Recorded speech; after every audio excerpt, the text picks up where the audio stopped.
prime time on the top game, it's a fine line. Man of the match, that's David, he's the main guy, keep it close eye. Make sure you don't make no wrong play, cause I'm with Jose and Andre. When Cyrus comes to walk in, you better know that you are watching Premier League. David, tell them what time we on. Prime time. Let me hear you say Premier League. David, tell them what time we on. Prime time.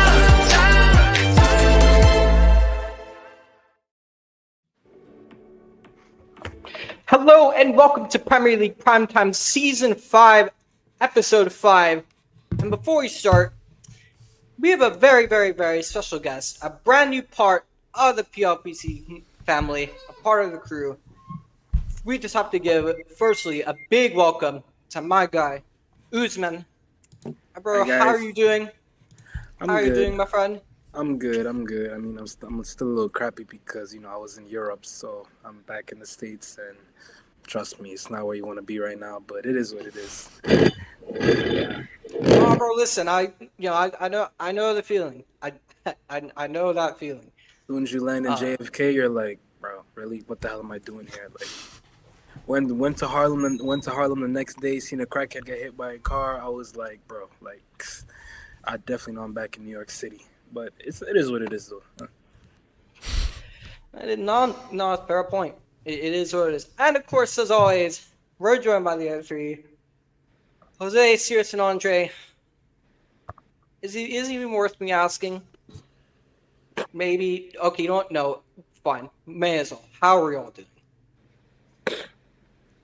And with that, before we get actually straight into the episode, something fairly interesting, and want to give a big ups to everyone who supported us over the years, whether it's on socials, in following us, subscribers, every single one of you here, every single one of the man behind the scenes as well.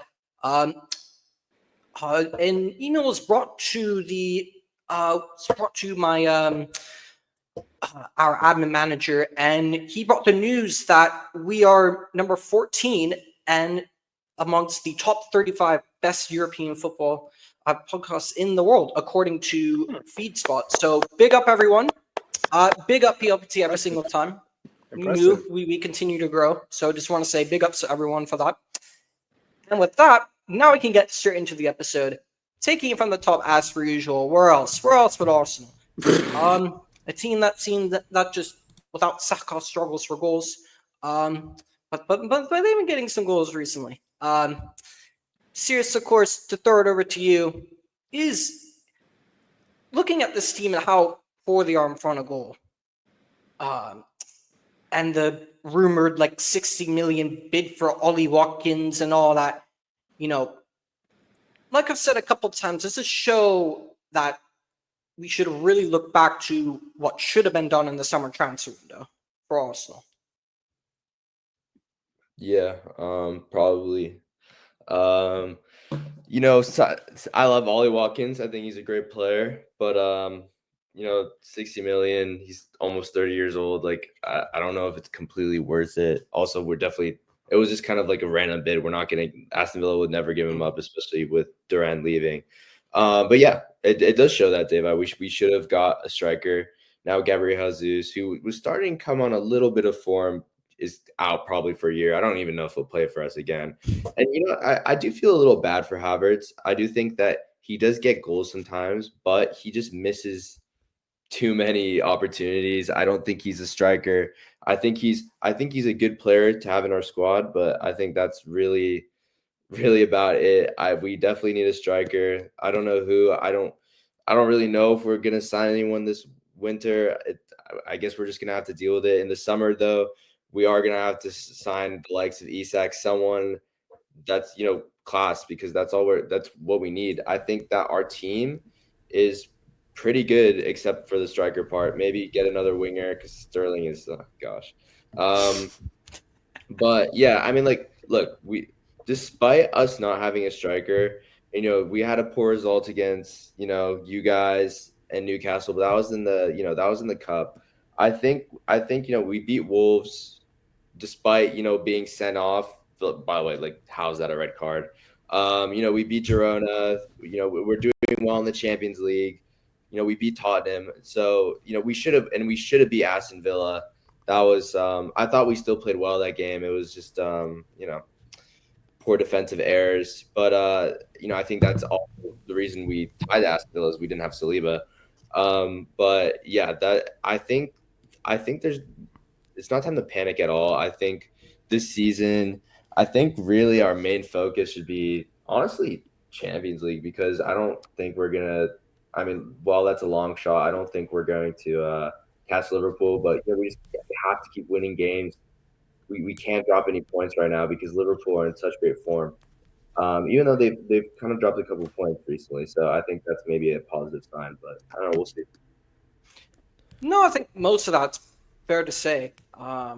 You said it a million times. I think we've all said it a million times that this just goes back to the poor planning in the summer window. And if someone would know a thing or two about a clinical but I need a striker, Kai. Usman's watched him at his club for 3 years. Any thoughts? 60 million down the drain. You know the rest. I mean, all right. I'm gonna be honest with you. When he first came to the club, I thought, all right. So, you see, when Palmer came, the qualities that Palmer had, that's what we thought we were getting in Havertz. Okay, and when he first came, it was all like, what was his best decision? He's not a striker. It's pretty obvious he's not a striker. Tuchel didn't really favor him as a number 10. He was never really a number 10, or he is sometimes. He's like a shadow striker. Mm-hmm. So I'm gonna be honest with you. When Havertz and Mount were for sale, honestly, I wish we would have kept Havertz more than Mount, because Havertz, big game player, UCL final goal, obviously. Club World Cup final goal, and that season he was playing in big games. He was turned up in big games and Madrid games, Champions League semifinal. Havertz was that guy. FA Cup semifinal. He always played. Havertz has a good record in finals. So when he left, I was like, oh well. And when I found out that he was playing on the right side of London, I'm like, really? Because it looked like to me like Arsenal, they never really needed Havertz. They never really needed him, in my opinion. From a football fan, like Arsenal, they never needed him at the time, because obviously you guys have like a well-gelled team at the time. You guys needed like a second fiddle to Saka, which in my opinion you guys needed like what, Leon Bailey or Moussa Diaby, someone to play on that right-hand side. And a striker, obviously, which is killing you guys now, because like I've said it, I was the first one that said it. Havertz is not a striker. Even as a Chelsea, he's not. He's like a shadow striker, or like he's like one of those players that like has a late run in the box, like a Bellingham, or like a Bellingham last season, But if you're looking for goals, no, Havertz is not your. He's not your guy. Well, at the time, you guys could have gotten what? Vlahovic. Who else? There are options. Yeah, no, there's. At the time, Ali Watkins. Now, he's a Premier League. I don't think they're in front of that, but I agree with serious. Dominic Solanke, even Ivan Toney before he went to Saudi. Ivan Toney was your guy. I mean, when they were trying to acquire Havertz, correct me if I'm wrong, Sirius, but they weren't necessarily in for a striker. They were looking also for another creative outlet. He was a midfielder. Right? They saw him as the Xhaka replacement. You have to understand, Havertz has had like a reverse. He's had like a reverse story of like a Joe Ellington, right? Joe Ellington started as a striker. They ended up moving him to midfield. When they signed Havertz, they were in for other attacking midfielders. So you can't really say Arsenal should have been looking at the strikers, because they weren't. Yeah, it was a different. Arteta signed Havertz as a replacement for Xhaka. Yeah, at the start. I don't know. The only similarity I see between the two is that they're left-footed. It's kind of the only thing that I see. But a bit on the bright side. But even with Xhaka only had like what, one good season out of a possible 7. Because I was there, prime AFTV when he first. We were all there. We were all there. Sirius was definitely there for that. Was like, I think he was like the mercenaries of your club. Like, because we think about Mustafi. We know what Sears thinks Who exactly else about was there? that era. We've seen it. Kolasinac. These guys were like, Xhaka was up there, one of your worst players, and then I don't know, one good season, it kind of brushed off the 70s mediocrity. So it is what it is. I remember, I even think I was at the game, the Arsenal Crystal Palace. Well, I wasn't at the game, but oh yeah, that game. Serious. I think you're at that game as well. Yeah, I wasn't at the game, but I think Chelsea were playing that same day or something. So, like, you know, we went to the Emirates, right? Because we were driving by the Emirates. And, bro, they was like, fuck Xhaka. Fuck him. Bro. Fuck Xhaka. I was like, wow. They do not like that. I'm pretty sure if they was to crucify Xhaka, they would have. Because they blamed some fans, they were blaming him for... Because this was Emery's turmoil. This is like I think this is like Emery's second to last game, because it was like, it's not working. And when you look at like how well Emery has fared after, and even Granit Xhaka, you realize how fucking reactive everyone was at that time to Arsenal. It is. Emery was never backed compared to Arteta. Emery was never backed. Oh my god, no, yeah. No. Bro spent like 85 million the entire time he was there. Emery wanted Zaha, he was given Pepe. I forgot there was another player he wanted, but even though it's a bit peak for us right now, I'd say they're more in the top 4 battle now with everyone else. How far? They're only like 6 points behind. Well, how far are they behind? Are they? I know Liverpool have a game in hand, but not that far ahead of Man City, who are playing at the weekend. Before we keep moving, let's talk about Miles Lewis-Skelly. I think the way this kid is stepped up, and Ethan Nwaneri as well, that performance in the Champions League midweek. Serious, are these two players here kind of like the next sort of generation that's going to be brought up from the hell end and should be in the first team for years to come? Yeah, they're definitely going to be our future. I mean, I remember seeing Miles Lewis-Skelly this preseason, and I told my dad, like, this kid is awesome. Like, he plays like he's not 18. He plays like he's 25. Also, he's very physical too. He's strong. He makes good decisions. You guys have another Jack Wilshere and Aaron Ramsey. Watch, you're gonna see a generational talent. Well, for Arsenal's perspective, and then injury prone, and you're gonna forget he even played for the club. So I don't think so. I don't think. No, he's only young. Yeah, I mean he's only 17, but eventually. The way these young guys, their bodies are made now, if they play like more than 60 games a season, watch injuries go up. I think time will tell, but I do think that the reason that Saka, they're still hitting puberty and everything. I think the reason Saka did get that injury is because he was overplayed too much. I think Arteta has to work on that. And because like Saka would play some unnecessary games last year. Arteta would do that all the time. Yeah, I think as long as Lewis-Skelly and Nwaneri are, their time is managed, like he has to realize that they're young, not overplay them like he did to Saka. I know Saka, back then was even still a key part of our, team, but I think as long as that works out, like these two kids they're so talented, and they're so mature, and I think that's what's great about them, and I'm looking forward to seeing them in the future. They're gonna be great.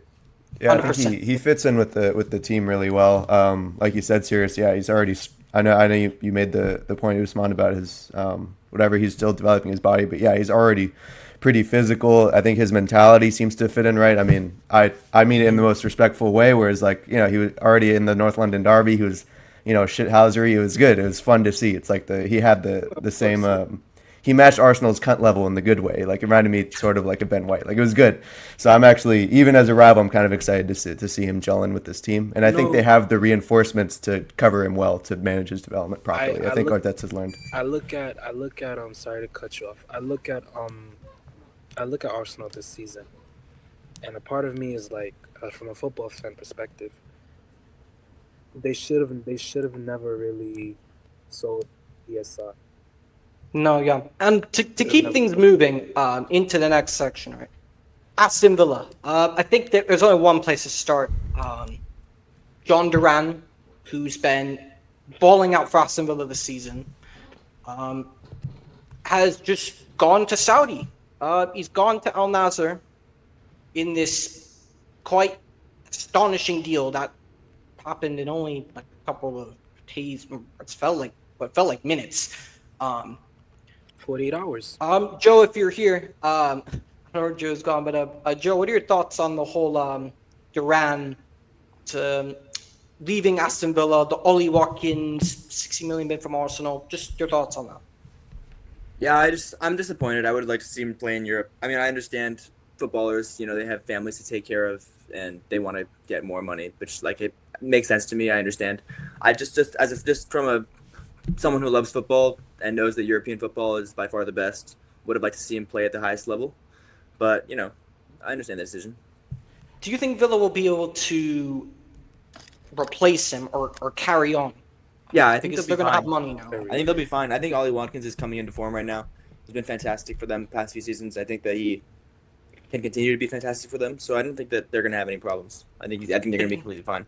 I mean, if I was Villa right now, I mean, obviously, we're in the transfer windows. The rumors around Mathis Tell are really hot. I think Villa would actually be a really sensible place for him to go. I think that's the move for him. I understand why he rejected us because I think Villa's a top-notch project for him right now. I mean, with Duran, I rate Duran.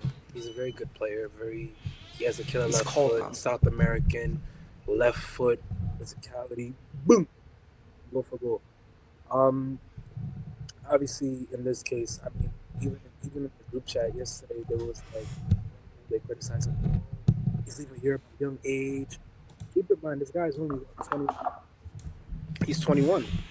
But I see it as more like a financial thing because watch this. He probably because now there's a mass exodus from Saudi.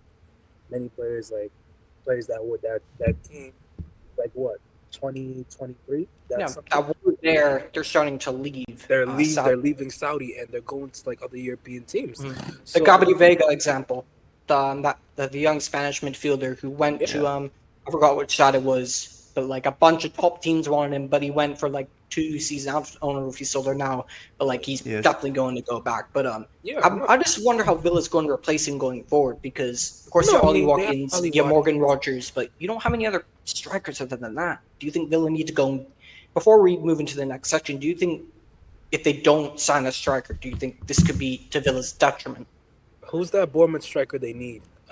There's this kid from Bournemouth, not Clivert, it's someone else. The striker, Brazilian one? Waitara, Evan Olsen. One of them. That's a Villa quality player right there.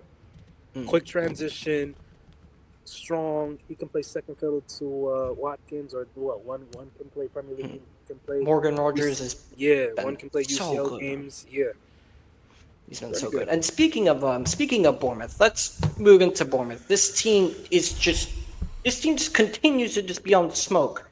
Honestly, they astonish me every single week. What they did to Nottingham Forest last week was just something I would have never seen coming. I think I was the only one this week that actually predicted Bournemouth would win. I think I said 2-1 or something. Could be if I'm wrong, but I didn't see 5-0 coming. That was just unbelievable. I mean, Justin Kluivert's on crack right now. I don't know what he's taking right now, but he's in the form of his life. It's his dad's genetics, man. His dad was a monster. Oh yeah. For a long while, I thought the Kluivert genetics wouldn't have rubbed off on Justin Paws, but it seems like it is now. Because he's definitely got his dad's. He's definitely his father's son. What the hell? Wow. And meeting on the football pitch. I think there are a couple other players that to point out. Tyler Adams has just been resurrected. I think since his form is quite notable. Yeah, he didn't need to go to Leeds, in my opinion. No, he went to Bournemouth and he's been killing it. Yeah, Marsh's chaos ball and everything. It wasn't good. I've watched Tyler in Germany. I watched him in Leipzig. He's Premier League proven, but Leipzig, they're more like a financial club, and you can see if you put him in the right system, the right style, like a quick transition.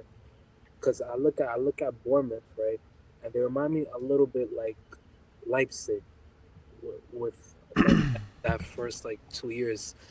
Quick transition, high pressing, I energy. don't say quick transition. That's not really what.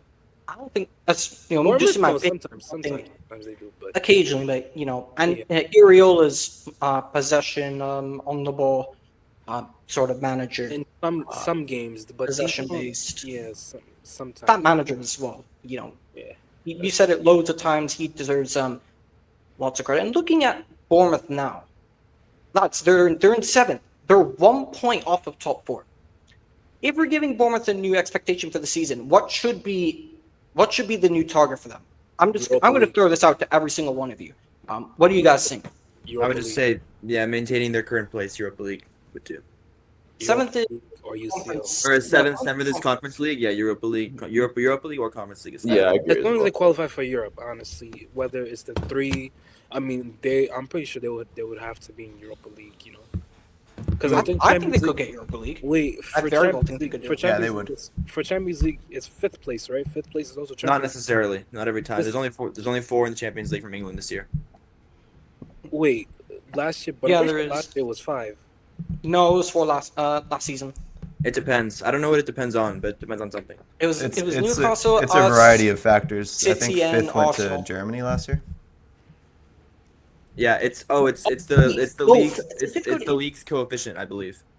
Yeah. So it's how well English teams fare in the European. It's like other things too. No, I think Bears. I think English teams got 5 this year. I don't know. I gotta look again, but I'm Yeah, pretty Well, sure. I know they didn't. So Bears.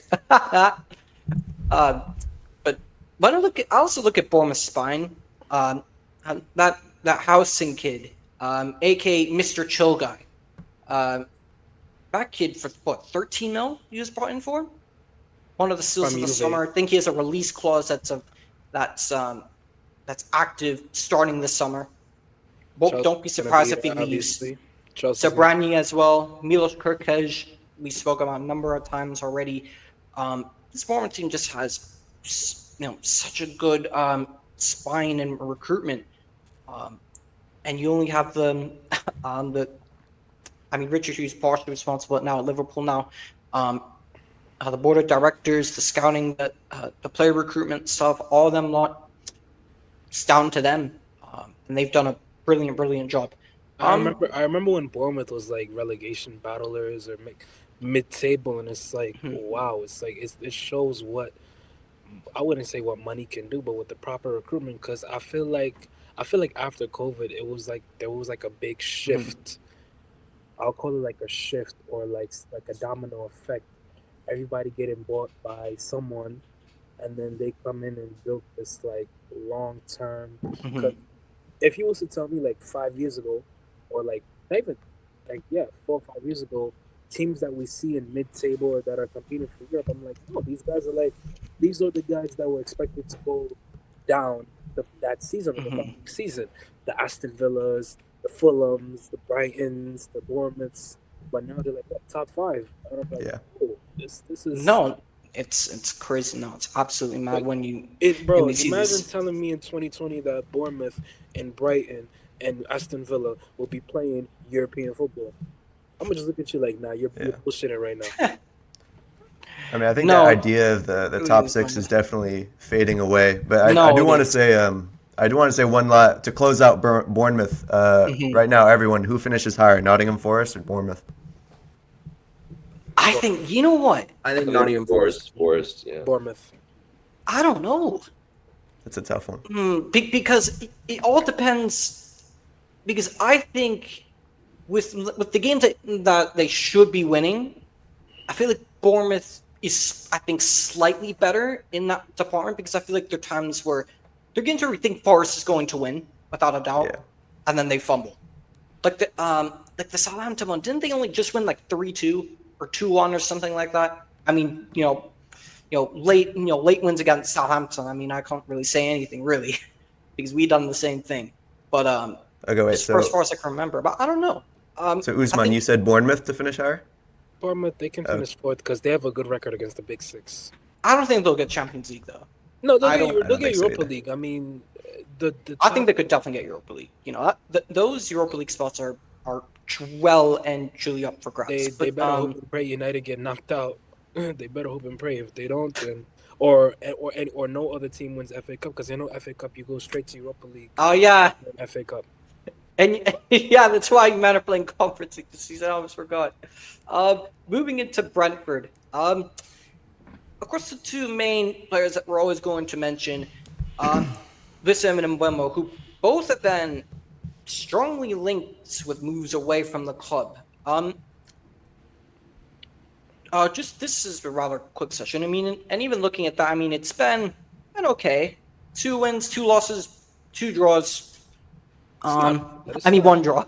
So I mean, just fairly average from Thomas Frank's side. I think someone to note is Kevin Schade. I think he's playing a more important role than people actually realize. I think Damsgaard as well been good. Damsgaard's redemption has been really good. I wanted to mention that. He's doing better now. That's such a good point. If Damsgaard and Mbeumo, if their hairlines wasn't cooked at 25, bro, these guys would have fucking ballers, bro. I'm telling you. I knew someone was going to mention that. I was like, bro, I look at Damsgaard's hairline. I'm like, damn, bro. I knew someone was going to throw that out. Oh my days! Like, but bro, how you 25? You already going through this much, bro. Like, that's a quality baller right there. You know, I don't know why he didn't go. I don't know why no big team like.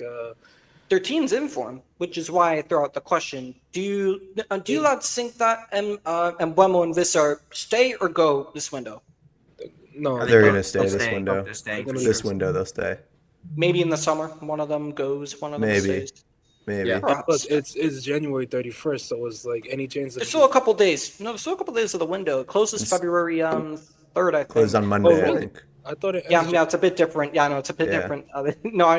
I just realized that the other day. But moving into Brighton, who 2 weeks ago, as I'd assume Joe saw, but as I saw as well, reclaimed their Brighton Munich title and status again, because once again we always make them look like Brighton Munich every single time we play against them and lose 3-1 against. You guys are the pet. You know that GTA meme. Oh, for the guy holding the dog.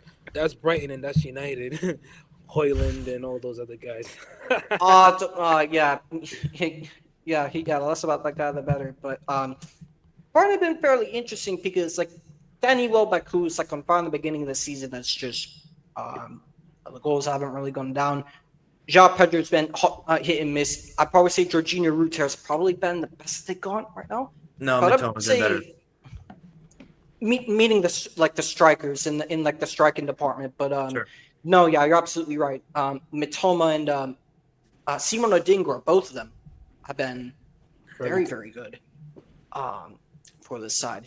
And I don't know if it's true or not, but did you guys hear about the apparently some Saudi club bid like 95 million euros for Mitoma? I don't know if it's real or not, but when I saw the report and I thought to myself, if somehow this is true, if they turn 95 million euros for Mitoma, yeah, and he's not young. He's like what, 26, 27. This guy was using mathematics just to turn Joe Gomez into Ice Spice. So it's like, come on now. It's a turning Joe Gomez into Ice. Mathematics. That's crazy. No, he even cooked Walker. He cooked Walker as well. He turned many players into Ice Spice, bro. I was like, damn, wow. How you doing that? And Ciso out the door, which again, I'm still even now I'm a bit surprised. A player of that quality is just Hurtzler. It's just like, no, don't fancy, don't worry, you're not in my plans. Out on loan to Ipswich. Evan Ferguson, is he the next one out the door? Does he stay or go this window? What do you guys think? I hear Chelsea is obviously Chelsea with this under 25 football. Chelsea love a Brighton player as well. Of course, they literally have wet dreams over Brighton players. They went and took their whole backroom staff. They literally took Brighton's whole recruitment. Literally, that's why. When Stanley as well. Like Brighton, literally, we went from elite level to oh my god, bro. But that's a whole nother story. And speaking of that club to talk about, let's go into Chelsea. I think the first thing to talk about is Robert Dickens Sanchez.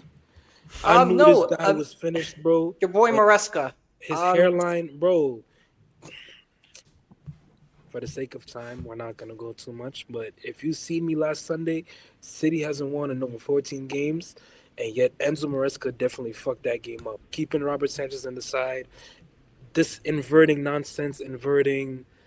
Gusto, and and then Palmer. I'm gonna be honest with you, Palmer this season, he disappeared. He doesn't play good in big games, and that's down to Maresca's system, because obviously you have a. But even last season, that was a bit of a theme, though. No, Palmer in big games, he did turn up some. I was there at Stamford Bridge in person for the hat trick. No, I was there.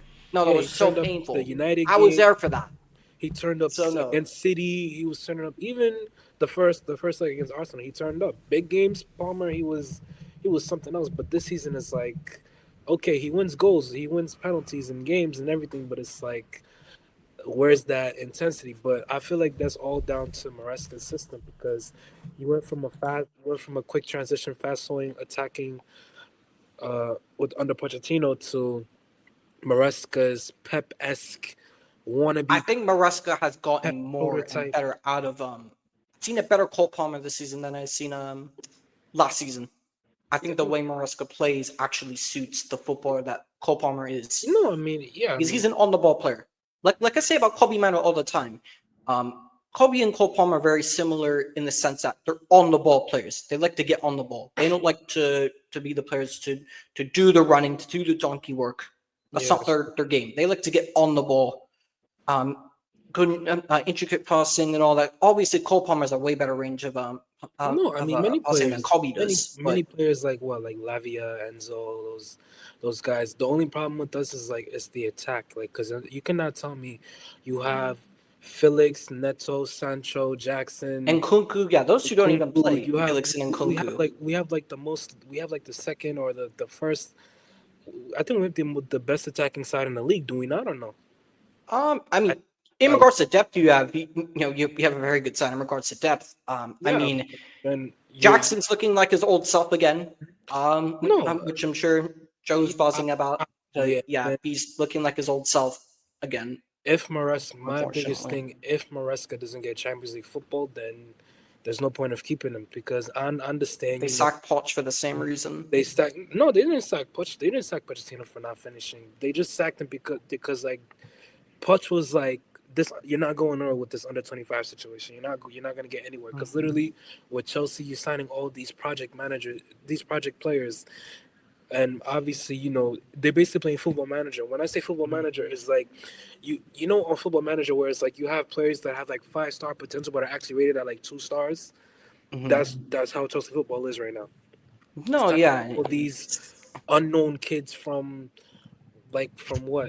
France and the whole Clear Lake versus Bully issue. I mean, it was Clear Lake. It was Clear Lake. They don't win under 25. You spend over $1 billion, yet you still need a solid spine. With a championship. Still after signing 9 goalkeepers, you still need another one. Still need a solid cover for Fofana, another midfielder. Petrovic was the perfect. Last season, Pochettino knew. Your goalkeeper is bad when you have to change the starting goalkeeper mid-season. Lampard did it with Mendy. No, Lampard did it with Kepa to Mendy. He even did it with Caballero. He switched Kepa with Caballero because this keeper's not good enough. He's gonna cost us games, and guess what? He had to change it, and he went and changed them. Same thing with Pochettino last season.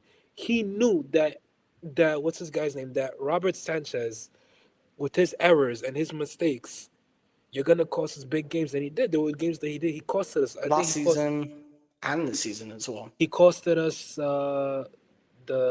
he costed us a couple of games last season. The Man United game was both last year and this year at Old Trafford were two perfect examples. He also costed us the Brentford, because that's how Brentford did the league double against us almost. No. He cost us that game as well. So and even a midfielders and structures still need both. Looking at Andre Santos or Leslie Ugo Chukwu, which one would you recall? We don't need under 25. We need leaders, because Maresca, he's consistently changing the back four. If he's either keeping the only guy that's probably that stays is Cucurella. Why are you not bringing Chilwell back in the team? Oh yeah, you called Chalaba as well, didn't he? Yeah, yeah, exactly. And he I seen this meme, right? Bro, Chalaba looked back at Sanchez. He's like, yeah, this guy is shit, bro. Literally. Cause he cost us the City game. Bro, I don't know if it's a modern goalkeeper thing or it's just Sanchez. Because I think Raya did it the other day in the Champions League. Modern goalkeepers, the player is at least 100 feet away from you. You're rushing off your line. For what? Stay on your line. But that's modern football, though. No, You see, how can what it is? How can Haaland from the? I was laughing. I was on the floor laughing when I saw the goal. Robert Sanchez run off his line. I'm like, what the hell are you doing? And then I couldn't believe I found a goalkeeper who was consistently worse than Onana was until I saw Robert Sanchez. I'm like, Onana I've actually and found Robert one. Sanchez. They the battle of the dickheads at this point. And it gets even better. You man want Garnacho as well. Tony, bro, I look at a team. 60 mil. PSG went and bought Kavicha Kvaratskhelia for 60 million, but yet we're linked with Garnacho, and the only thing this guy has ever done in his career is a bicycle kick against a relegation battle, Everton. Yeah, Joe, I'm actually gonna throw this one out to you. With the whole, obviously, unless you've been under a rock, with the whole Garnacho to Napoli and Chelsea, if Chelsea were to offer £60 million, would you sell? Would you sell Garnacho for 60 mil? Not to Chelsea. I would sell him to Napoli. If only Chelsea came in with the offer, because also remember, we were in danger of breaching PSR rules, and for the amount of years that we haven't been able to actually make sales. I said no. I wouldn't sell him. I wouldn't sell him to Chelsea. We had to just sell him to Chelsea, if that was the only way we could balance the books, well then for 60 mil, would you do it? If Davis, you ask me the question and then you say if it's the only way. You ask me the question, I say no, and then you say, but what if it's the only way? Well then yes, obviously, Davis, but then we would have to sell him, yes. All right, fair enough. There was one more. What was I going to say? There was one more thing about. By the way, Davis, when you said Nicholas Jackson's on form, he has 2 goals in his last 10 games. Bro, not on form. I'm not gonna lie. No, I didn't say. No, I said he's been off form as of late. What are you on about? No, I think Davis was saying he's back to his usual sorts because he knows that I don't rate him and he's not on form right now. Oh, did you say he was on form? No. Davis said he's back. No, I said he's back to his usual self.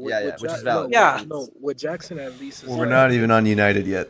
No, with Jackson at least is like this. Is either if he doesn't score, at least he contributes to a goal. Because Jackson, his off the ball, his movement and physicality, bullying defenders and ball carrying ability, link up play is better. Okay. He's not a striker that's gonna get you goals, but at least he can contribute to the Palmers, to the. I mean, I'd rather have Havertz than Jackson. I would easily rather have Havertz. Also, Havertz has more goals this season. Imagine Usman. Imagine Jackson is through on goal against Man City in the final of the Champions League. You think he's putting that in? No, he's skying that. No, he's skying that. No, he's improved this year a little bit, but but it's down to Maresca's system. I mean, everybody's out of form right now, bro. I mean, we haven't won in over a month, so it's come on. And 5 games. Let's keep things moving. Let's move to Crystal Palace to keep the rhythm and flow moving. Seems like Glasner is somewhat put together, not a consistent run, but more positive results than negatives. 3 wins. Looking at the results here, they lost Trevor Chalobah. It seems like he's finally got some kind of rhythm going. Do you think Palace has found their best sort of front 3? As you've seen, it's now more consistent between Eze, Mateta, Sarr. What do you guys think? I mean, I would say yes. I think they have. I think Mateta's been good recently for sure, and I think that Eze is looking more and more like the player we saw a few seasons ago. I think he had a long dry spell, but he's back. I think Sarr's improving as well. I'm seeing a lot of good things from him. I thought he would have somewhat of a difficult time fitting into this Glasner system, as he likes the inverted 10s as well, but it seems like he's done a good job. Moving into Everton, Sean Dyche, gone, out the door. Sacked by the new ownership took over. Not takeover was complete and was successful. I think. Can I just say? I think that's kind of a ridiculous decision. I don't know what you guys think, but I mean they're like pretty comfortably above the relegation zone. They've been like notoriously in shambles for the past few seasons, and like I don't think Dyche really did a bad job at all. So I'm very surprised about that. No, again, I'm surprised as well. Like they don't have a good enough team to be fighting for like top 10. Yeah, no, and I think that he's the type of manager that will keep them in the Premier League. So I don't understand. David Moyes, for a bit of feel good sentiment factor, that was somewhat interesting. I mean, they are 2 wins in a row. I mean, one of them against Tottenham, which I mean, almost everyone's beating Tottenham these days now, except for United. Don't worry. When that corner comes around, surely we'll finally beat Tottenham. I was looking at the other day. We've not beaten Tottenham since before the World Cup. What was it? October, November 2022. Absolutely shocking. Ipswich beat us, but you guys are still having trouble conquering this, mate. Shocking. So shocking. Iliman Ndiaye, been the player who, for me, has been the most impressive, who's been the most informed. Every time I see this guy play, even when Dyche was here, it's always impressed me. Such a good signing as well. I don't think they signed him for very much at all. Definitely a player to watch in the summer. That kind of player is like an inverted 10. A player of that similar profile, for me, is what I'd be looking for in the summer. But no, he's been playing very, very well. I think Calvert-Lewin's injured again.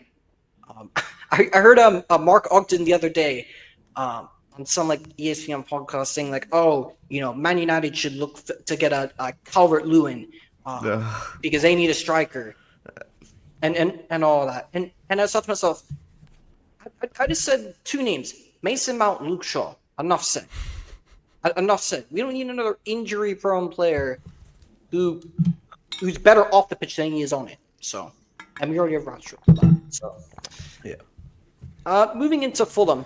What have you guys have been making of Fulham in this run of games? For me, Harry Wilson is like the biggest standout. I think his constant contributions, whether it's starting or coming off the bench, has been unbelievably impressive. What do you lads think?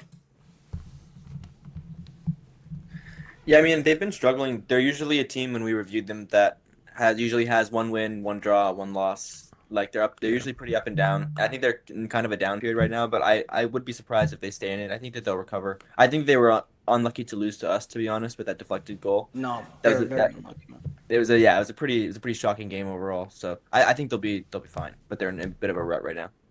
Any thoughts on the most random beef of all time, the Adama Traore versus Lisandro Martinez, the most random beef over socials that I've seen? That post that Adama posted, I'd be on the floor laughing. I didn't even see it. I like how he was brought in on the left-hand side, and then Adama purposely dribbled the ball all the way to our left-hand side just to deck Lisandro, even though there's just no need for it whatsoever. I found that absolutely hilarious. Joe, any thoughts? I haven't seen it. I didn't see it either. That's cool. That's funny. What did he post? Adama Traore posted like he posted something along the lines of like, oh, like difficult loss to take, but we'll bounce back. Something like along that lines for that message. And it's literally him just like walking like in the other direction, and Lisandro's just on the floor. Yeah, I've seen that. That's great. It was so mad. So mad. And the last thing I wanted to say or talk about was Jimenez versus Muniz, because I feel like both of these strikers have had their periods where it's like, the manager is seeing, they're the clear starter. Definitely one's better than the other. But then they'll always somehow over like time find a way to go cold, and then it's a rotation between the two. One becomes the starting instead of the other. And then it's kind of like a repeating cycle for Gosh and Haaland. Do you think Fulham just need an upgrade on both of them? Not necessarily. I think they're good with the two not that they've options. been particularly bad. Jimenez has been largely good for them. I think it's a manager's perfect problem not knowing which striker to start. Like I wish that's a very good point. No, that's an excellent point. Also, there's a big age difference. I think that Rodrigo Muniz that will eventually be the number one man. Like how old is Muniz? I'm just Muniz is 23, and Jimenez I believe is over 30. I think. Yeah. But yeah, Jimenez I think can still be a good impact player, but I'm sure he'll step down or retire or leave soon. So I think that then Muniz will have his chance to be full starter.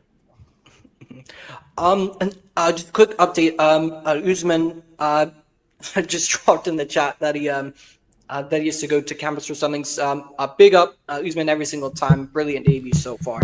Welcome. Look forward to having him in hopefully for many more future episodes to come.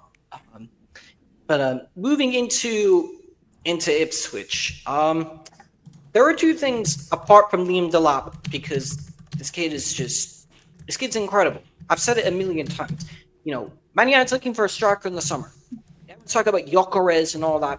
He's going to be very expensive, and he's going to be more of a hot property for the top clubs. Not to say I don't want Gyökeres. I'd take Gyökeres tomorrow. However, you look at the price tag, you look at the teams that are going to be in for him. We're not going to go from 13th to the first. We need to kind of build to that point. And I see it in parallels to after Arsenal finished their it was Arteta's first full season at the club. They finished 8th, and the recruitment that they made that summer. You could arguably say every bit of that recruitment was an instant upgrade on the current squad that they had. It was a Tomiyasu, Ben White, Ramsdale summer. You could say that every single one of those players brought in, arguably, was an upgrade on what they had. I think what we need right now, and all those players or young players brought in that you could say that they could be starters straight away in this team, and they had a decent enough platform to grow and develop. And I think Liam Delap, people think I'm crazy, but I think Liam Delap in the long term is going to be the England's poster boy up front, the long term Harry Kane replacement up front, past the Ollie Watkins, past the Ivan Tonys, because they're in their late 20s now. I think he could be the future, and I really like what I see from him. And I think if Ipswich go down, I think Man United should be all over it to go for him. But two players I want to talk about: Jadon Philogene and Julian Enciso. What do you guys think of these signings? I know Enciso's on a loan, but do you think these two signings could be significantly helpful in a push for Ipswich to stay up? What do you guys think? Yeah, I think possibly. I just also want to admire your ball knowledge, Dave. I know you're always looking for prospects off the pitch and on the pitch. So yeah. That's such... Okay. Well, we'll oh my goodness. For the sake of not getting canceled, I'll just take it for very face. Just at face value. If it was, I'm joking, guys. No, yeah. We're making steps up. Let's not take like 5 steps back. It's been a long time. With Ipswich, Jadon Philogene, I find he's a good player. Don't get me wrong. Which it was true that that Barcelona were interested in him to bring him in this summer, but Villa had the buyback clause and they activated it from Hull. And he's a good player. This kid can play. However, he usually plays on the right hand side, which is where I don't know if Amari Hutchinson's been injured, but Hutchinson's a bowler as well. I mean, do you think these two will help Ipswich stay up, or no? I mean, on Enciso, it's just like you think of how good of a talent he was considered at Brighton a few years ago, and then same with Ferguson as well. Yeah, and then he just kind of drops off. So it's like, where did he go and why? I think the manager just didn't fancy him, because even in the season leading up to when he took over. But then, like, why? Why didn't the manager fancy him? Like, there's got to be a reason. I just think it's like he was one of De Zerbi's main guys. Whatever. I know, but whatever the reason, I think we're gonna find out what it is at Ipswich.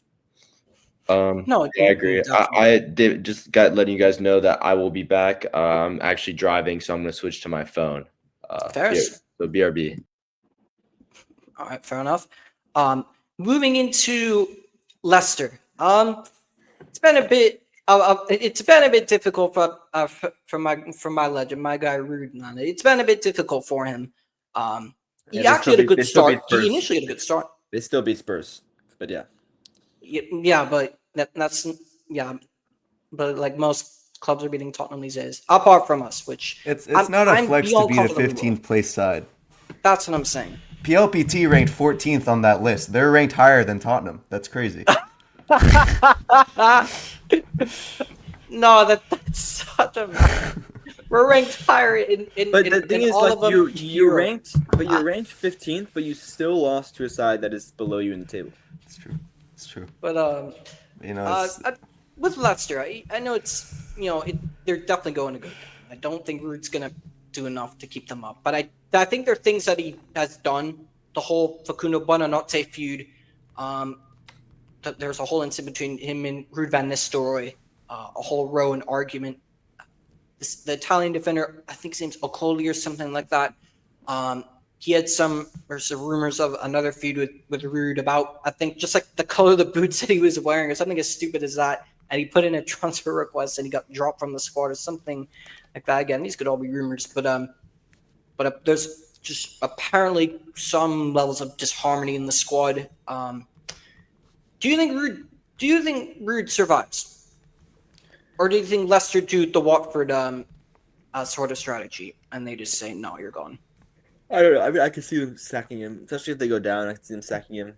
But I think that it'd be good for him to stay. I don't think it's really up to him whether they go up or down, or whether they stay up or go down. It's gonna be a toss up between them and Wolves for me. Yeah, definitely. And I think with apart from Vardy, I think Mavedides has been one of the better players as well. He's been probably one of the only bright sparks. Apart from Buonanotte, Vardy's just Vardy. Alkanu scored a brilliant goal against, surprise, against Tottenham. But I think the Wilfred Ndidi injury also doesn't help either. And I'm wondering what on earth is this guy going to leave? I'm wondering when the day it will finally come when Wilfred Ndidi leaves Leicester. Honestly, I wonder the day because he's good enough to play in the Premier League. He is. You've seen it. Like what? Back in COVID season, 20? Yeah, I think it was 1920. He was like one of the best. If he had gone to a top side then, he could have had an amazing career. Definitely. Into Liverpool. Still clear at the top. I don't know how many points they're clear at the top. But when you look at the games that they've had, only Manchester United and Nottinghamforest have been even remotely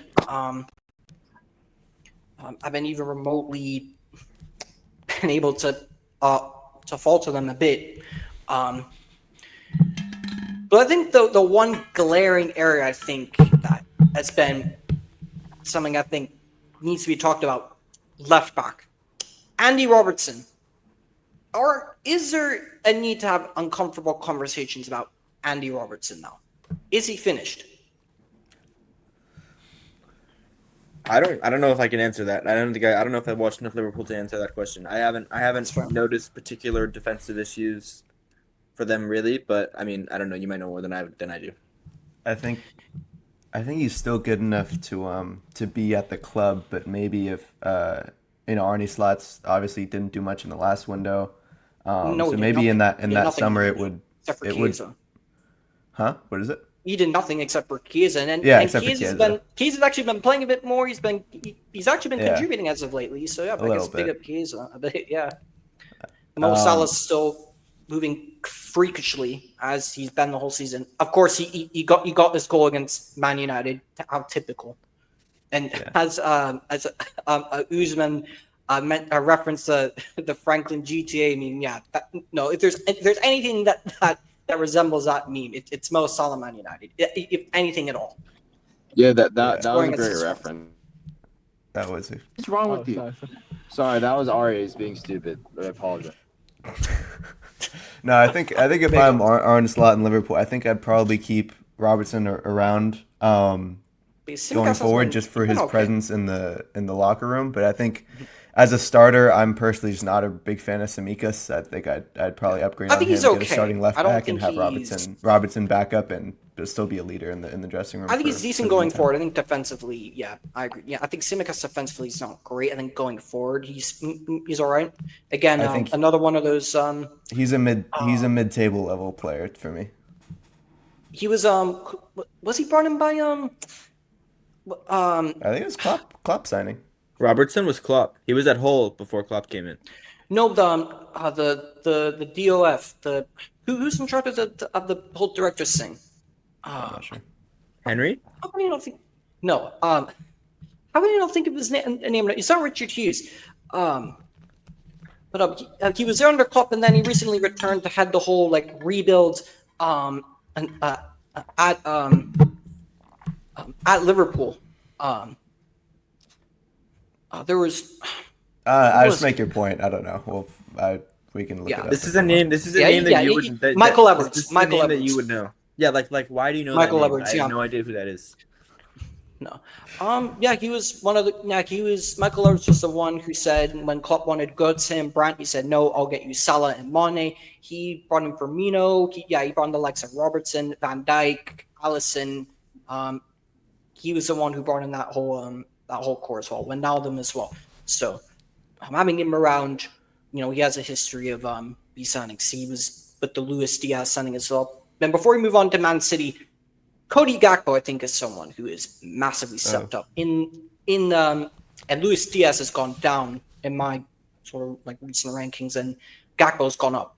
He's been very, very good. Cody Gakpo. So he deserves a lot of credit because he's been performing when I thought that he wouldn't be able to nail down that starting spot, especially with the whole. Even though we all know Jota's injury prone and it's only a matter of time. Jota actually stayed fit longer than I thought, and I was thinking, oh, okay. I mean, usually we're bringing in Nunes ahead of at times ahead of Gakpo to play up front, but big up to him. Manchester City, 5 wins in a row. Are City back? Are they back? I mean, they're certainly investing like it's a little wild. They've been moving like Thanos in this January transfer. Yeah. I mean, Marmoush is a fantastic signing. I think that he's gonna unlock the attack to some extent for them this season. I'm really excited to see him. Signing. Well, I'm excited, but also a little worried to see him play against Real Madrid in the Champions League. Jose and I said it about Marmoush. We said it before. We said it like months ago. Yeah, it would be a great signing. We both, that guy. We said it. That was the guy we should have signed. I mean, he'd be a great signing for any of the big clubs. Yeah, I would have loved him at Man United. Loved him. Kusanov as well. Kusanov as well, brought him for the future. Yeah, he had an absolute horrible game. Yeah, he had a horrible game against Chelsea, but they won. Apparently, he doesn't even speak a word of English, so and he was thrown straight into the thing. Yeah, he's not. I think he's 21. He's not that young. Yeah, I think you're 20, 21. Fair enough. One of those. But I mean, it did surprise me because I think English, so he Pep's is like kind of to blame for that. Like, you can't throw this guy straight into a Chelsea game. I mean, he's a really, really exciting prospect, but I would say I was kind of surprised. I feel like City have typically gone for players a little further in their development than Kusanov was. This screams to me. I think that's why Pep couldn't handle it. This screams post-Pep for me. This kind of signing and the what's his name? Vitor Reis, center back or midfielder from Brazil. They're in for Nico Gonzalez as well, the midfielder who was formerly at Barca at Porto. Yeah. He's at Porto now. But with the Kusanov and Reis signings, those who scream post-Pep era at Man City. That's what that screams to me. James McAtee. Now that's someone who I think we should be talking about. This kid. Apparently, he might go to Leverkusen. Do you think if they let him go, it could be like another Cole Palmer situation? Because this kid's been outstanding for Man City. I don't know if it'll be to that extent, but I think he's a great player. I think it'd be unwise to let him go. No, definitely. He's definitely someone to keep hold of. Erling Haaland's that contract. Did you guys see that Erling Haaland contract? I saw that it was like 9 years. Wasn't it 9 years long? Yeah. 2034 is when it expires. That's a bit surprising. I mean, I always thought that he would stay at Man City for like maybe 5-6 years, and then he would go to like a Barcelona or Real Madrid. Yeah, but that's no, what I saw he's too. committed his future to the club. Which Yeah. Because I mean, he's it gonna is be his the favorite poster club, boy. but I feel like when you're at one of the top, like when you're at the one of the biggest clubs in England, the next step up is just like Real, and about Barcelona, it, and then Bayern. Barcelona, Bayern is the other two. But yeah, Real for me number one, but definitely Barcelona, Bayern as well. I did think he'd end his career at a bigger club like that. Yeah, and the last two things I want to talk about, Kyle Walker has left to go join AC Milan, which I'm kind of surprised he's left mid-season, but I mean, yeah, it's been time for Kyle Walker to go.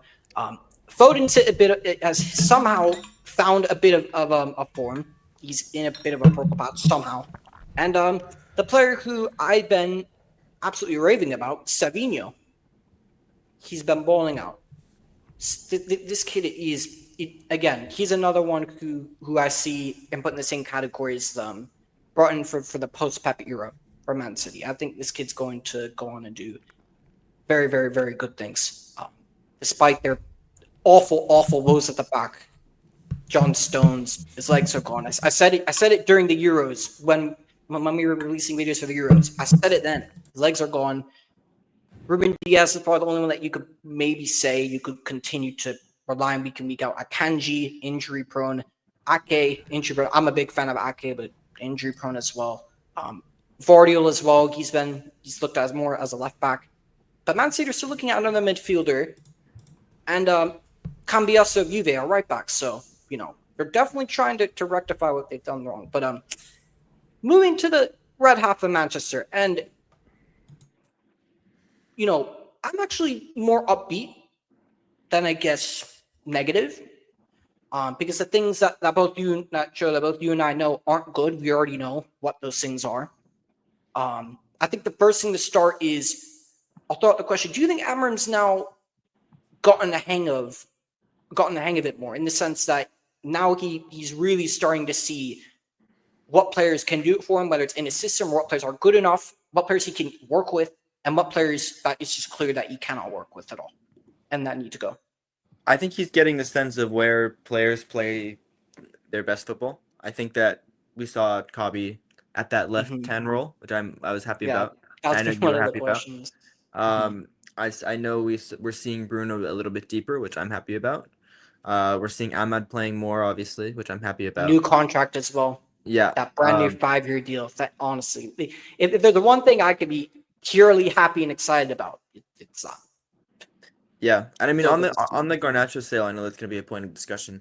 I don't think that Garnacho is really that guy. I think that I really don't rate him that much. I do think that he could improve still. He's still young. So I would overall not be in favor of selling him, but if a big offer were to come in from a Napoli, I would definitely consider it. And I mean, look, like, even if Chelsea came in for him, for me, selling him for 60 mil, for me, that's payback from Mount and Sancho. That's payback. Because find Garnacho, who, we've seen enough of him. He's not ruthless in front of goal. He's not ruthless in front of goal. He's very arrogant. He's not a team player. Yeah, he's fearless, but he's fearless in the wrong way, where he just starts running and he just like runs into players, and he tries to dribble them, but he's not very good at it. No, and he just ends up losing he's the not ball. a team player. Not a team player at all. We've seen the circus that him and his brother have been doing on social media and all that. Like, and for me, if Chelsea come in for £60 million for Garnacho, I'm driving him to the airport. I'm driving him to Stamford Bridge. I'll pay for the Uber. I'll pay for the flight. He can go because it's always good to have a player of that kind of profile. With the Matthias Tell thing, which he's rejected Tottenham, and what I've been hearing is that he wants Man United. I would take Tell. I like Tell. For loan for the rest of the season, yeah, Matthias Tell on loan for the rest of the season. Yeah, we need. He's not the kind of footballer that I personally like, but you need those kinds of players in the side. And him and Garnacho, I think he's definitely a better footballer than Garnacho. I think he's a more efficient footballer, more of a team player, and I think he's better in front of goal anyways. So it's still an upgrade. And if it's a loan, then it's a loan. And we have a good relationship with Bayern Munich, and I think if we can do that loan deal and get rid of Garnacho, then I think it would be a good idea to do so. A couple more things I wanted to bring in. Patrick Dorgu. What do you think he will bring to the side? New wing back from. I don't know. I think he's a left back. He's a left back, right? Left wing This back. screams Christopher Vivell.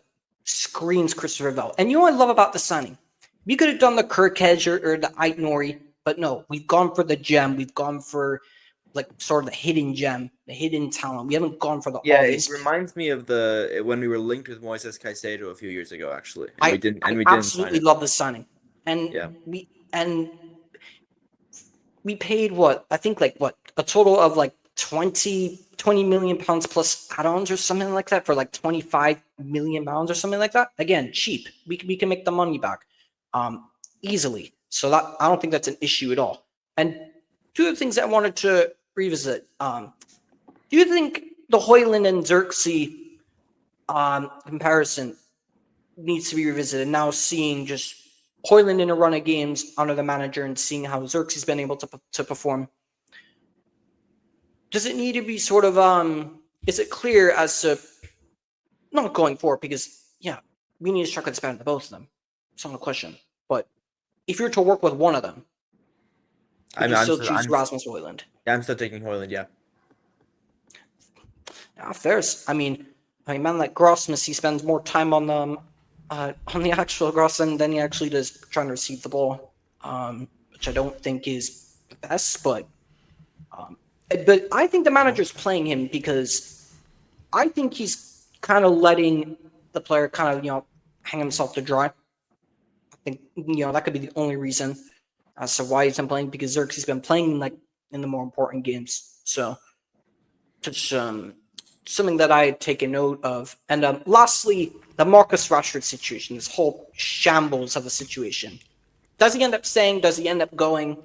He's going to end up going. What are your thoughts? Whether it's going to be in this window or not, I don't know. But like, there's a reason Amorim never plays him. He wants him out for sure. So and if he doesn't go in the next few days, he's going to go in the summer for sure.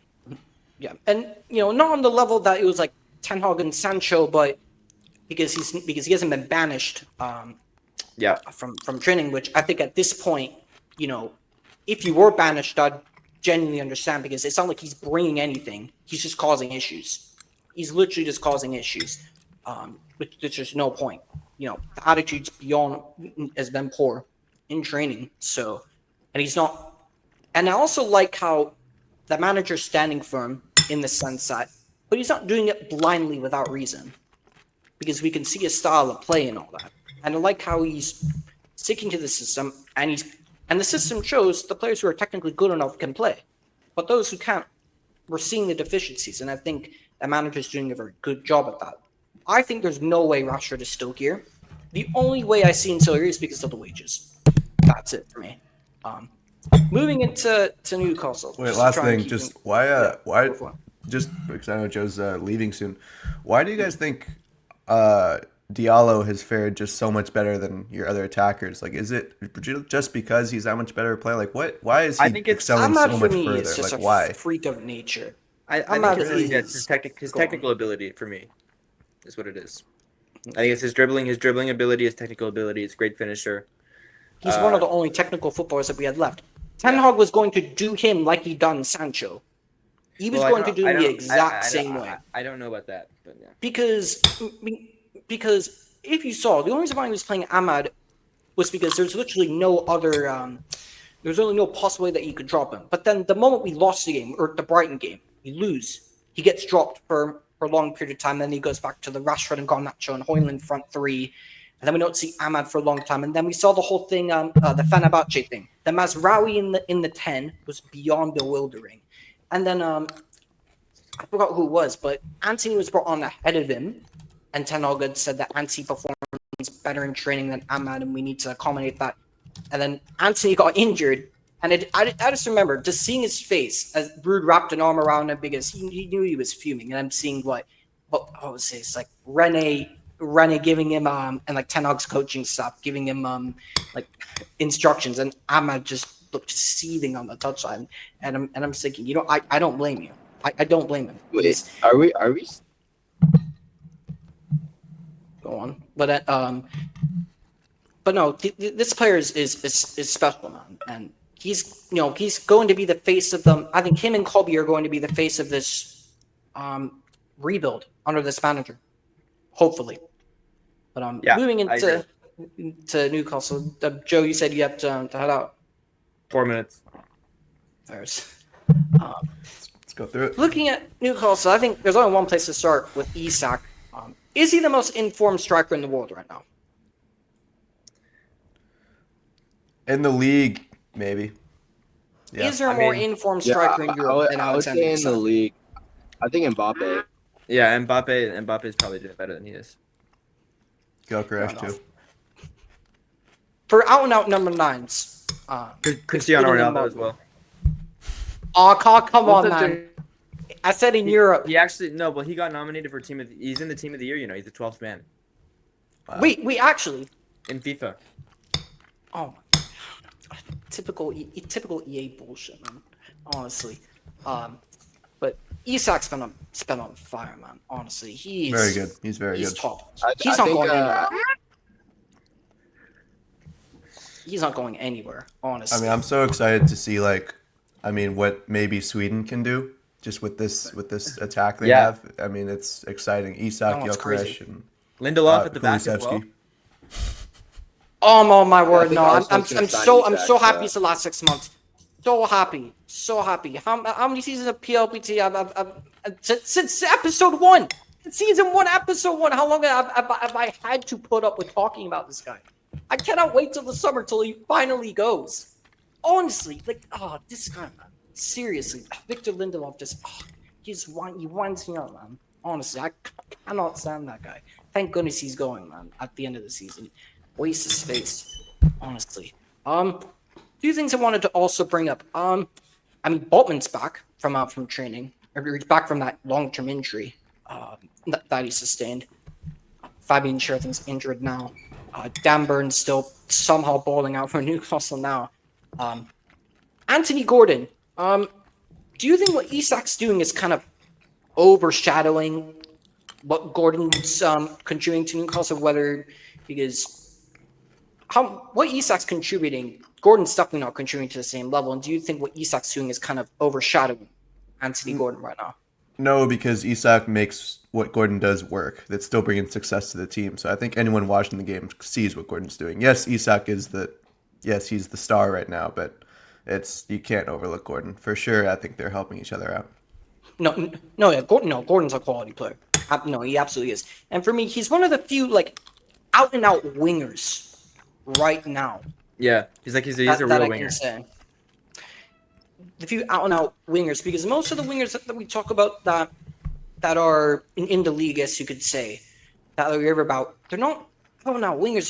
They're either wide forwards or wide number 10s. But Gordon is a traditional winger, and I think for me, he's a top player. And the last thing I wanted to talk about before moving into Forest, their fullback duo. Tino Livramento, Lewis Hall. Investments, those two I think cost around 50 million in total. Because Lewis Hall was 30 to 32, and then Livramento was I'm really surprised more people weren't after Tino Livramento. I think there was a time, I forget what season it was. I think it was 2 years ago, where I remember I used to always talk about Southampton that he was on. I would, and every time I'd mention him because he was always their top performer. And I'm just so surprised that no one else picked up on that other than Newcastle. I feel like he could have gone to Man City, Man United, anywhere like that. He'd been great. No, definitely. Moving and on that note, I do have to leave. Sorry, guys. No, all good. I have to leave in 5 minutes as well. All good. We'll finish it out, Davis. Yeah. Nottingham Forest. Looking at Nottingham Forest now, kind of similar themes, like you've been saying. Chris Wood still smashing in goals in for fun. Mario Milenkovic have been solid at the back. Do you think Gibbs White has had a bit of a drop off though? Maybe a little bit, but not to the point where it's significant. And I feel like eventually Chris Wood is gonna drop off a bit, and I think that's when Gibbs White's gonna come back in clutch. So we'll see. I don't know. No, definitely. For me, two of their biggest stand-up performers as of late, Elliot Anderson and Ola Aina. Ola Aina for most of the season, actually. He's been really, really good. He's been astonishingly good. The right back. Chelsea, a Chelsea product. He's a Cobham boy. Came through Chelsea's youth academy. He's at Forest. And he's been really, really good for them this season. And Anthony Elanga, shining under Nuno. Hudson Odoi, the same. But I think the one thing that was remarkable to me, there's a rumor that they're linked with the move for Cunha, Mateus Cunha of Wolves.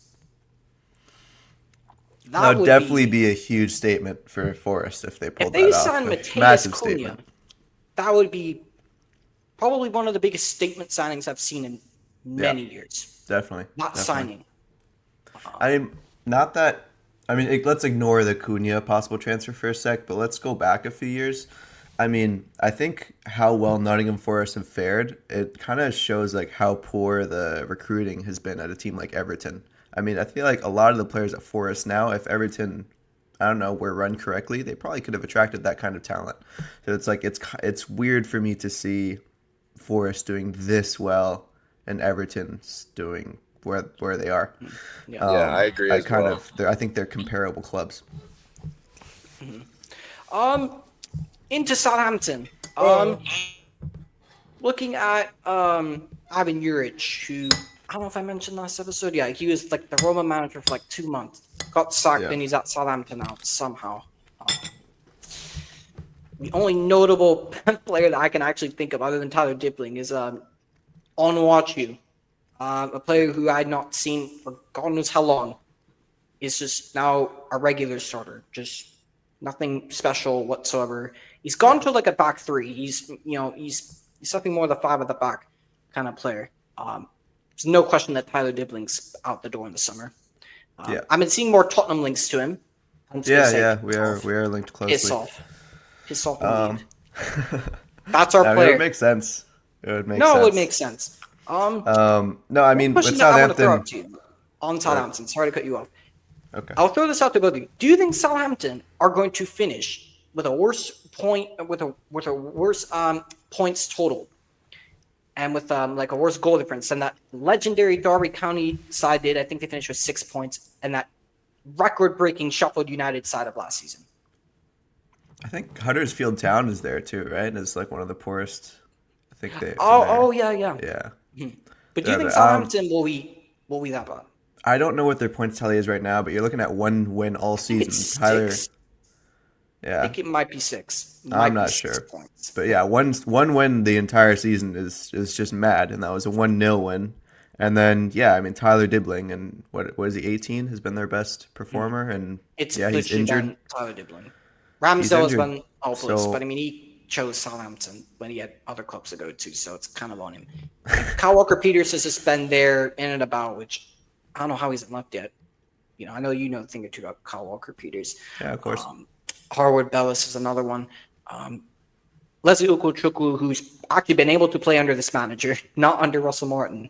He's been actually performing well. Joe Aribo is another decent player. I would honestly just be so interested to see when they hire this new manager. What is even the goal? I feel like you kind of have to accept that you're going down, and then I don't think they're good enough to win the championship the next season. They'd have to do a lot to improve. So I don't even know what their goals are. No, they didn't win. They won it off of a lucky goal. It was like a breakaway goal. I watched the championship playoff game, them against Leeds. Yeah. Leeds dominated them, and Southampton got 1 goal on the counterattack. They got lucky. Yeah. That's what I'm saying. I don't like next season. I really don't know what I don't know what the goal is at Southampton. I think they're desperate for direction, and I think outgoings are inevitable. So they should be right now planning for the incomings. Really right now they should be planning for the summer window, maybe even after that. They need to be. Yeah, come on. Definitely. Serious. Last question to you before you have to head out as well.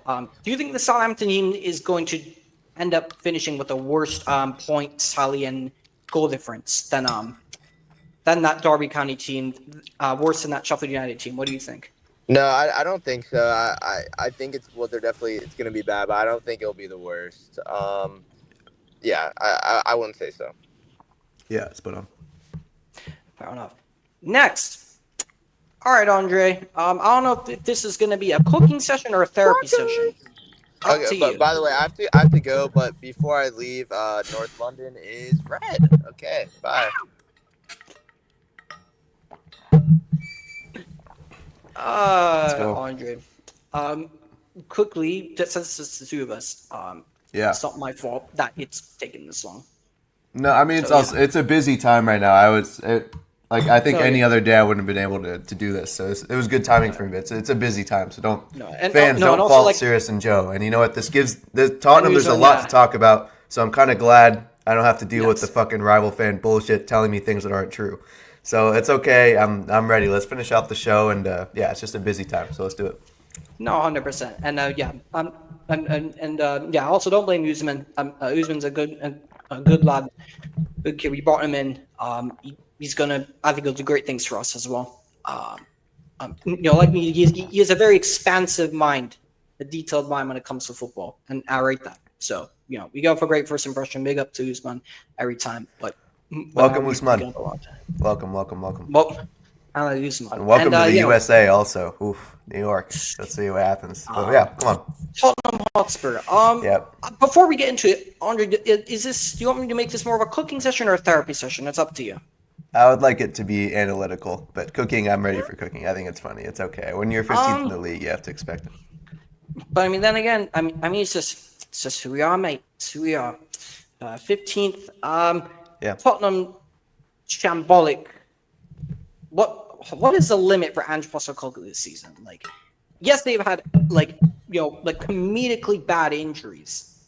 However, do you think there's surely been times where you can look at the Tottenham side and be like, okay, we're playing Leicester. We should be beating Leicester regardless of who we have on the pitch. We shouldn't be losing against Leicester. We shouldn't be dropping points against Wolves. Do you think that Ange still has things to be blamed for? No wins in the last 5. I think there are things to be. I think when it comes to Ange, I feel like I blame him mainly. I feel like his management of player game time has not been the best, and I think it has contributed slightly to injuries. I mean, the other day, I think it was our recent game. Maybe it was Leicester. I don't know. We played Pape Sarr clearly too early. He didn't look like himself.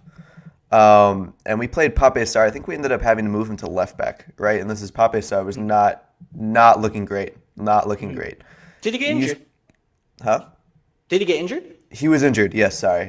There's so many. I mean, leading up. I think it was leading up to the Leicester game to give you an idea, Davis. In terms of players available over the age of 18, we had 8. We had 8 players over 18 that were available to play, fit. So we haven't even been naming a full bench in 3 games now. It's bad. Just one backup goalkeeper. Kinski, aka as Andre dubbed him, the new Manuel Neuer. He will be. He will be. Shot stopping. Manuel Neuer. He could. He has a good ceiling. I'm happy to see more of Kinski. The new Manuel Neuer. Yes, potentially. Regen. Manuel Neuer. No, but that just was looking in itself. But look at some of the injuries. Son's hit and miss. Hold on. Well, I didn't answer your question. So hold on. So in terms of blaming Ange, right? You played Pape Sarr at left back when you made this point a few weeks ago, Davis. You have Sergio Reguilon, who has looked fine when he's come on to play a few minutes.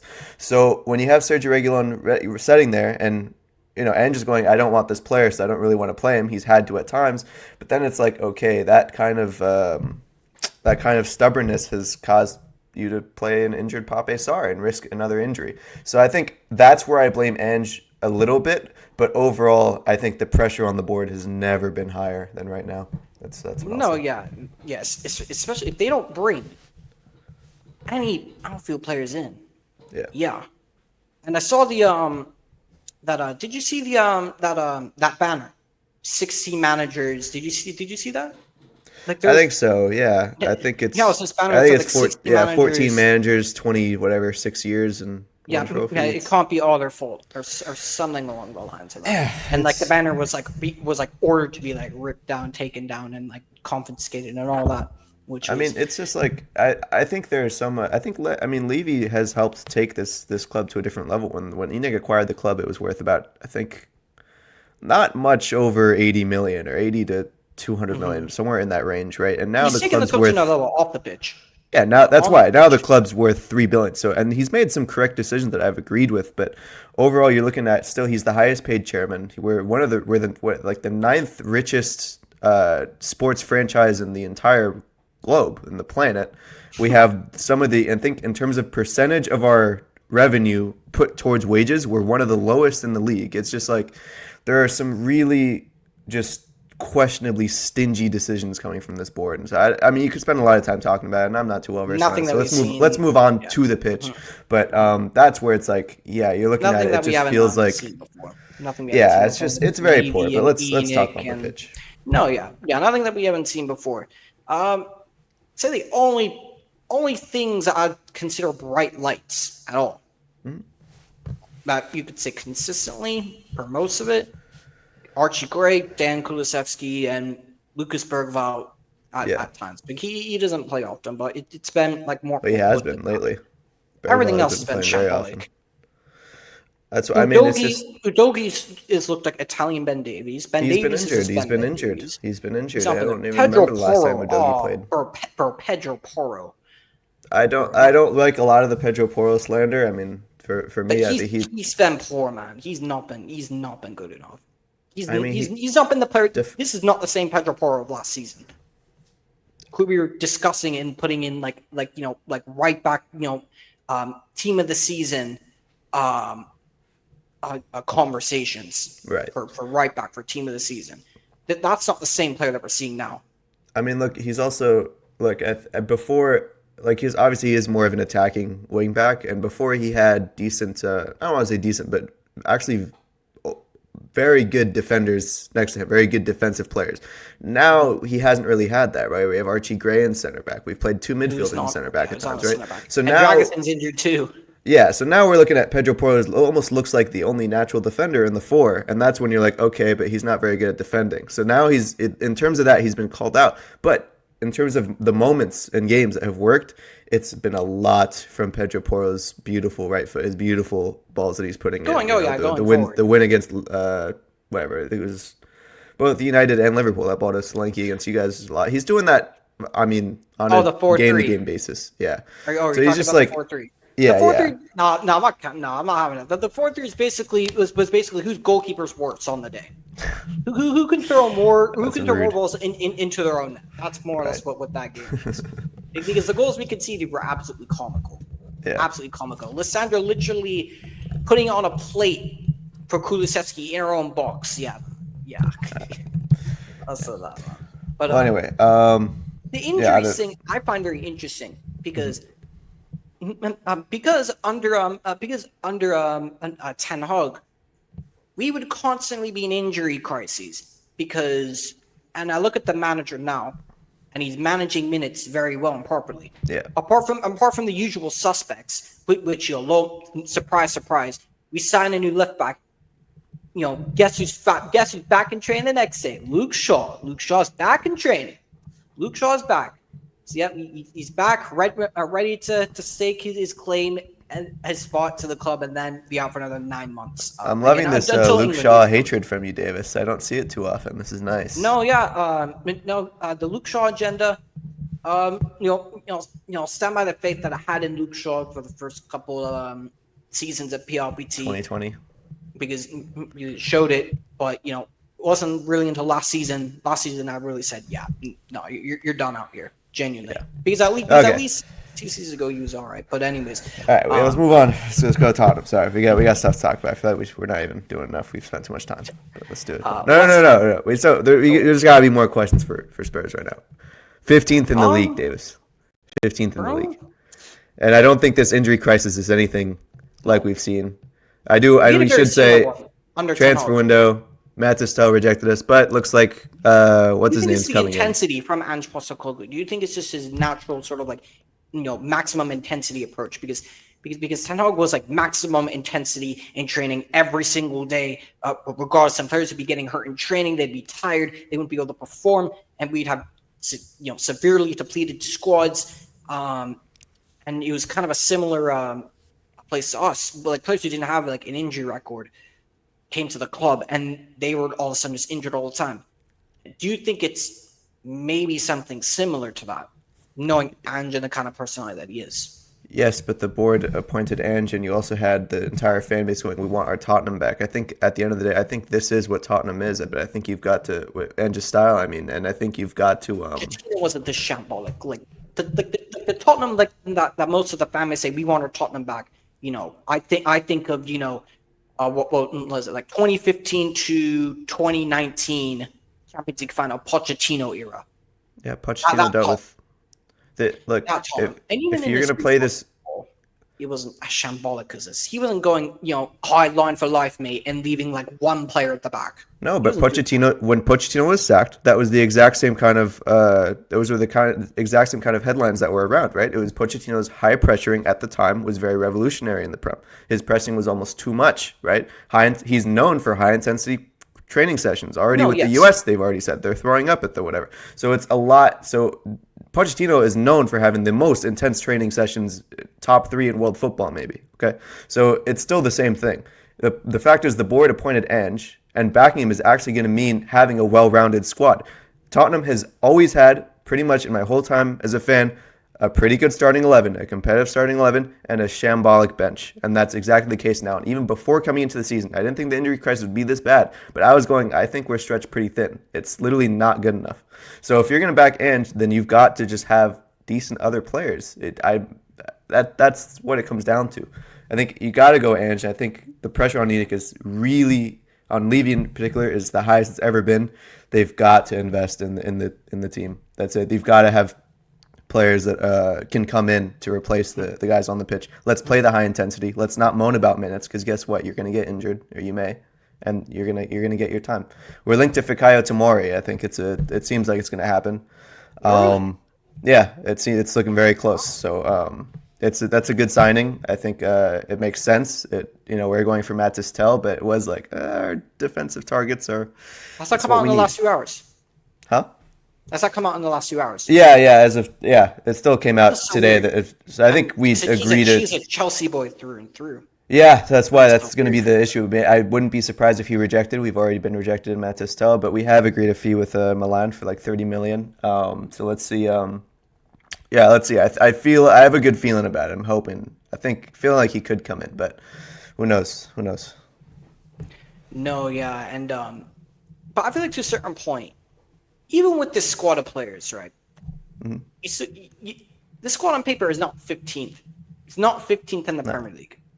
And I say the same thing with us. A squad on paper, at a certain point, we shouldn't be 12th. We shouldn't be 15th. You shouldn't be 15th. Two of the traditional top 6 shouldn't be in these 2 positions. It's not acceptable. Yeah, it's not. I think if you keep dropping points, there's only so much that the board is going to say. And they're going to be thinking to themselves, okay, now we're actually genuinely in a real relegation dogfight. Yeah, and your tactics aren't going to help. Now we're just trying to stay up, and there's a real risk of us going down. It feels like that right now because we are 15th, but we have it. I mean, I think it's like 8 or 9 points over the relegation zone. But yes, let's call it a relegation dogfight. But on top of that, I also remember it wasn't that long ago. I mean, look where Arsenal now are. Right, they're second, and I honestly I don't think Arteta's that great of a manager. I remember when they were 15th. Right, they were calling for Arteta's head. They were 15th. If you look at some of these projects, there is always a point where they're dipping. Not everyone's dipping to 15th. But sometimes you have to see things in a project to you have to see progression or certain steps to take. Sometimes you have to see those certain levels of that. I think there's more. That's the issues I have with the whole like Ten Hag thing. Whenever it's like Arteta got 5 years, give Ten Hag like the same amount of time, and I'm just like, no, there's clear red flags to say that Ten Hag should get nowhere near the amount of time or money that he was given. The Mason Mount thing was probably the biggest red flag. Actually, we know.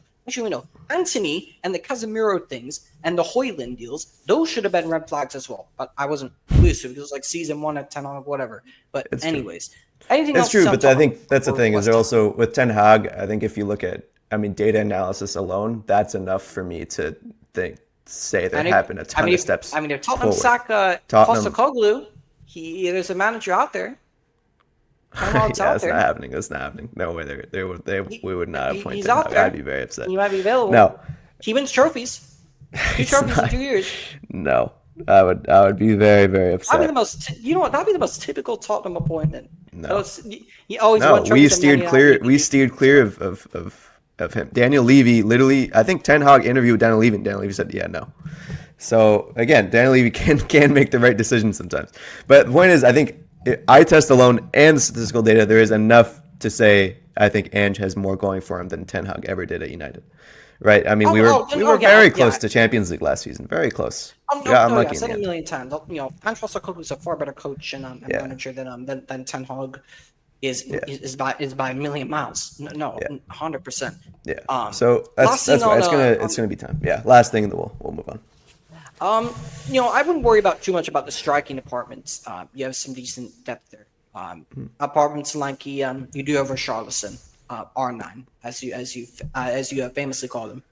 And with that, we'll move into the West Ham. Arna, you're gonna end on that. Wow. Okay. Well, I hope he leaves. Or what were you gonna say? No, I'll give you the respect. No. I thought there was gonna be another point to that. No, I think Richarlison, I think a lot of the fan base is hoping leaves. I mean, the available attackers right now is insane. Like, there's nobody. I remember when we watched the North London derby together. You were very excited seeing him come off the bench. Maybe I was at the time. Hey, sometimes you need a shithouser like that. But no, I think it's clear at this point. I mean, I hope we can just get some Saudi money and invest it in someone else. I got a little excited for Matt Tistel, but I already knew it was like the chances of him saying yes. It would be a miracle, like somewhat of a miracle if Tottenham pulled that off. So but we do need cover for sure. Yeah. Into West Ham. Lopetegui finally has been sacked. I don't know how it took that long or so long to sack him, but he's gone. And the manager who said a few years ago, when Moyes was going to leave, I think at the end of our season, I said, "Hey, West Ham have a squad that I think would be a great image or squad for Graham Potter to work with."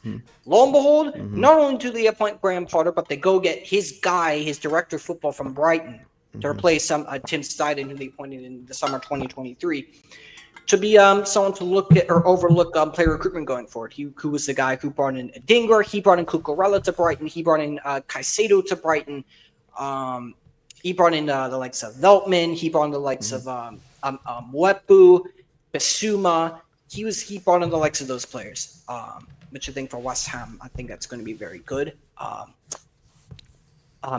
His name is Kyle Macaulay. Jared Bowen, big miss. I think he's out for a number of weeks. I don't know when he's back, but they have no attacking threat right now. Somerville's injured. Paquetá's not a striker, and he's not a gunman either. He's more of your number 10 in your career, but he can score goals. And that really just leaves Kudus and an injury Fulkrug up front. I don't know how Graham Potter's supposed to work with this. I forgot about Fulkrug. Do you think West Ham bring in another player? Evan Ferguson, maybe? Yeah, Ferguson's had links to a few players. It would make sense. I'm not sure. Yeah, I'm not sure what their transfer goals are. I wouldn't be surprised if they do kind of hold off for now, because I think it makes more sense to just kind of finish safely this season and then spend very wisely in the summer, which they will do with Graham Potter and his director of football. I agree, Dave. So it's a really perfect fit right now. I think it's an exciting time to be a West Ham fan with those two coming in. But I wouldn't be surprised if they wait. No, definitely. And last but not least, we'll send a much longer episode, which than I had anticipated.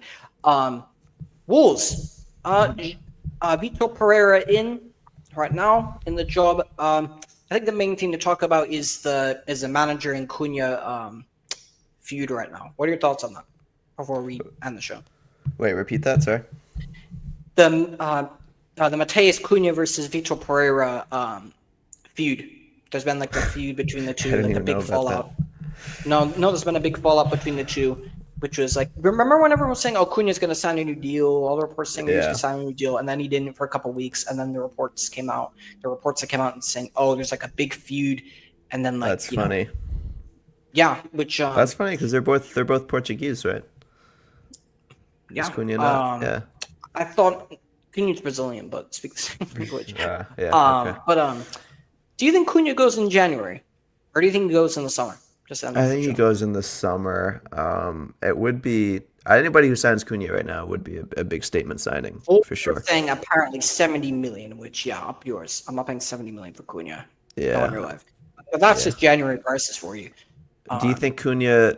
I'm not gonna lie. He kind of does seem like the type that would go to Saudi. Really? To me, a little bit. I don't know. I hope he stays. I feel like I could see him totally going to Saudi, especially if he's from like some poor neighborhood in Brazil. I mean, I can't believe Duran did it. It's pretty surprising, but no, yeah, fair. Anything else before we end the show? Who are okay? Your favorites to win the Europa League, Davis? Man United should be the favorites to win the Europa League. The bookkeepers right now have it at us. I don't think so. I think Lazio is maybe a decent contender. UMAN being the favorites to win any trophy. Yeah, Tottenham and trophies. Yeah, I think enough said. Yeah. But Ange wins things in his second season. He said that. You want to know who else wins things with clubs and who has a very strong history winning the top major honors?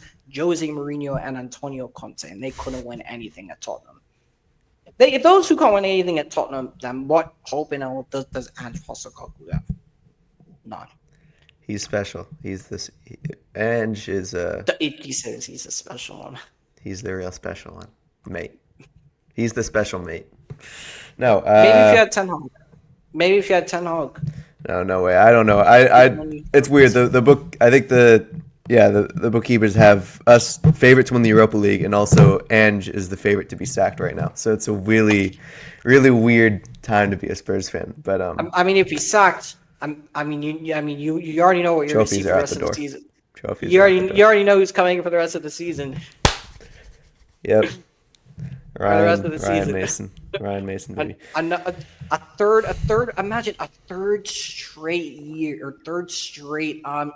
interim spell for Ryan Mason.